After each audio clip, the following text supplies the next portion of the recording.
Hello, this is Group 1 and our topic is the United Arab Emirates. The United Arab Emirates is located at the northern region of the Middle East.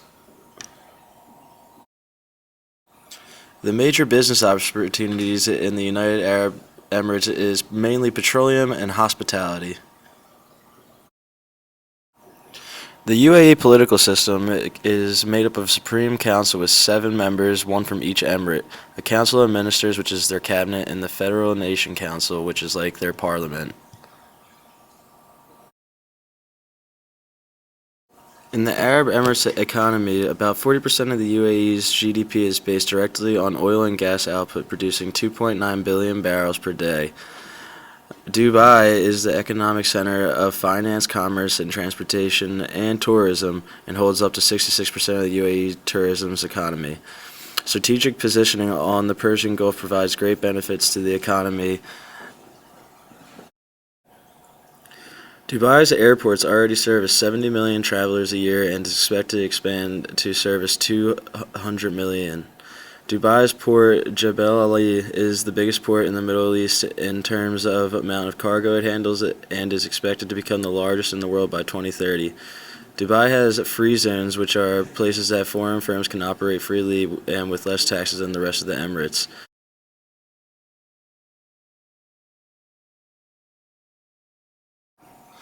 The cultural environment in the UAE is very rich in its heritage and culture. Here are a few examples of the UAE's tradition, which are being preserved for future generations. They're big on fishing, boating, falconry. They're big about the camel, pearls, pearling, Arabian horses, and Arabian music and dance. The traditional lifestyles, tribal customs, harsh environment, and limited resources all deeply influence the vernacular architecture in the UAE. The building materials used were adapted to the demands of the climate and lifestyle. Camel or goat hair tents provided shelter in the winter season during tribal wanderings. These tents were easily portable and materials were easily obtained. More permanent homes were built of stone gus, which is a mud mixture made into blocks, and palm fronds, which were used for the roof. In the coastal regions, fossilized coral was cut into blocks and bonded with sarouge, which is a blend of red clay and manure, and plastered with water, paste, and chalk. Materials such as these have low thermal conductivity, which made them ideal for the hot climate.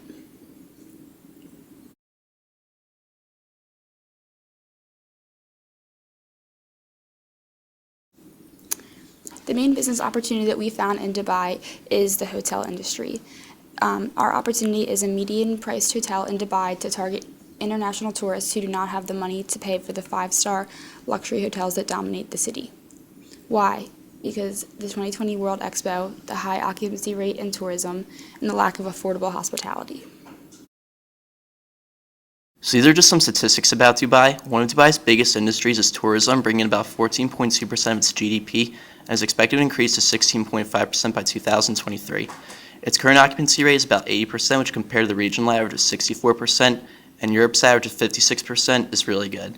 The World Expo is to be held in Dubai in 2020 and is expected to receive over 25 million visitors, which is more than New York City and Paris combined had last year. In 2013, Dubai hosted 10 million visitors, which is 66% of UAE's tourism. So this figure just shows the total contributions of UAE travel and tourism related to GDP. In 2011, the GDP percentage share was about 15%. By 2023, it's projected to reach about 16.75%. Just a couple more points of interest. Burj Khalifa is the tallest artificial structure in the world. Burj Al Arab is the world's only 7-star hotel and the 3rd tallest building in the world. The World Artificial Archipelago is in the shape of a world map. Palm Jumeirah is another popular artificial archipelago. Ski Dubai is an indoor ski slope, and the Dubai Fountain is the world's largest choreographed fountain. So there's a lot of good tourist places that people would want to come see.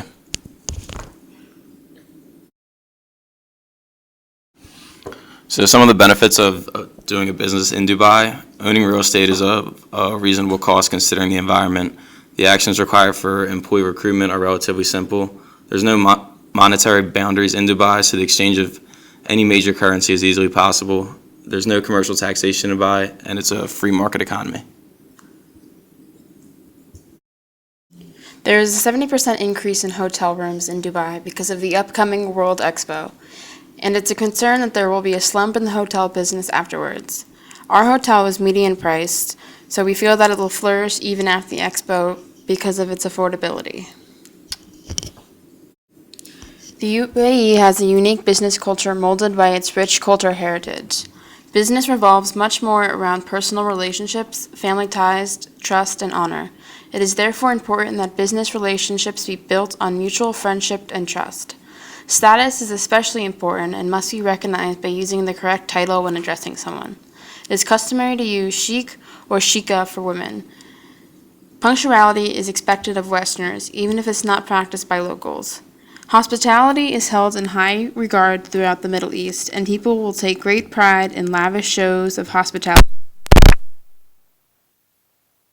and to compliment the host on the food. Decision-making is a very slow process in the UAE. The United Arab Emirates is, among other things, considered a global business hub.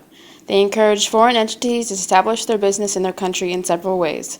Foreigners can create a permanent establishment, establish branch offices, or create an entity in a UAE free zone, create civil company, or enter into a commercial agency agreement. To create a permanent establishment, there are a couple different directions that the interested company can go in.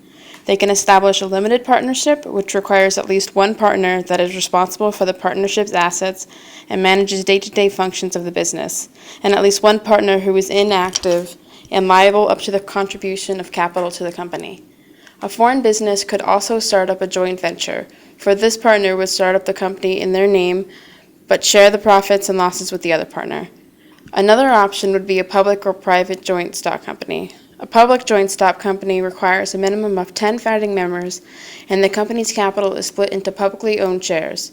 The minimum investment for this kind of company is 10 million AED, or up to what most adequately achieves the objectives of the company.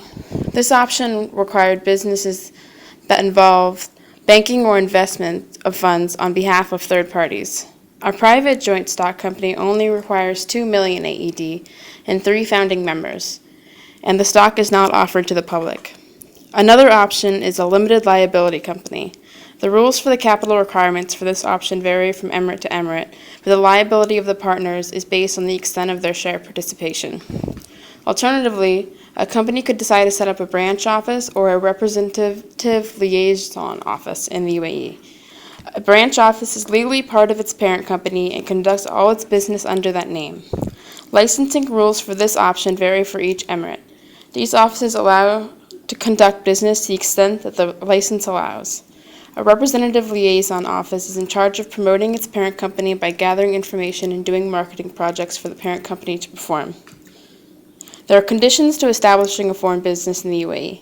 The company must have at least one partner who is a United Arab Emirates citizen who holds at least 51% of the company's capital. There are several exceptions, though. If the foreign entity is an oil company with a concession agreement or any company involved in oil and gas industry, electricity companies, and water treatment, transmission, and distribution companies. In addition, foreign banks do not have to appoint a UAE sponsor. The biggest exception to this rule can be found in the UAE free trade zones. These free trade zones are an attractive route for foreign investors. The companies are legally treated as if they were operating outside the company or the country and are governed by their own independent free zone authority that is responsible for governing, handling registration, and operating licenses. These free zones have several benefits.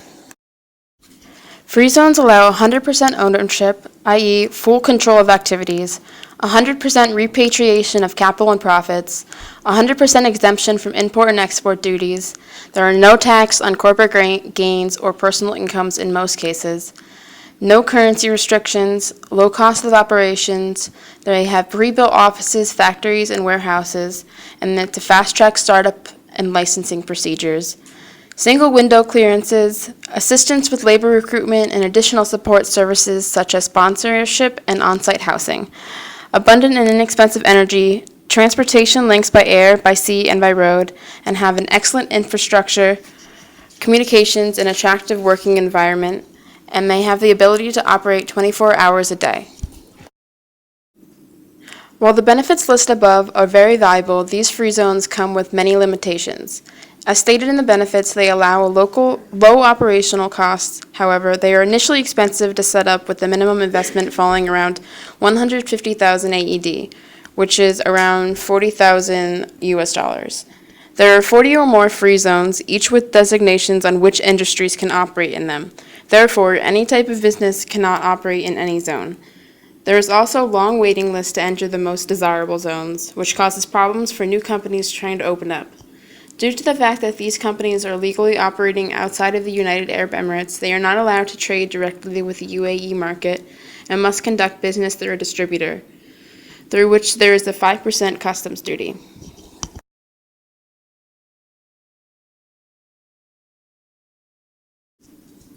The UAE has a directive and paternalistic management style. Managers are expected to give clear and direct instructions to their subordinates. The subordinates are then expected to carry out the instructions precisely. A lack of clear directional leadership will be seen as confusing or, in an extreme case, as very poor management. To outsiders, it may appear that local managers are overly abrupt or even rude to their employees. With a paternalistic management style, internal relationships are thought of like a family. Essentially, the boss is like the father and the employees are then his children. Not only does the father tell the children what to do, he also cares for and looks out for them. The children then do as they are told to show respect to their father. This type of relationship is viewed as a two-way street, which benefits both parties. One of the negative outcomes of this paternalistic management style is that there can be a lack of initiative. Employees will do what the boss tells them to, but nothing more. If you were to do more than you were asked, it would be seen as disobeying your boss. It's important that you make sure instructions are delivered clearly, precisely, and comprehensively. If not, things might not get done at all. This is defined in terms of I or we.